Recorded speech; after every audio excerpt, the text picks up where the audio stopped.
So now that you've been inspired and you have your measurements, it's time to schedule a planning appointment. We offer free 90-minute in-store planning appointments every day. If you live far away and can't get to IKEA, don't worry. There are virtual planning appointments. We also offer in-home planning and measuring appointments for a fee. That fee is credited if you choose to hire IKEA to install the cabinet.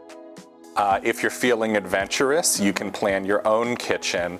The kitchen planning tool is always available on the website. You'll have a little bit of assistance in store if you're planning it yourself. Let me show you our self-planning studio.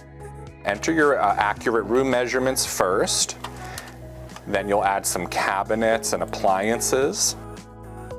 By the way, don't forget to save your work. You can then schedule a free plan verification appointment for a pro to check this work with you before you buy the kitchen. If you need more than a little help, we'll schedule you for the in-store planning.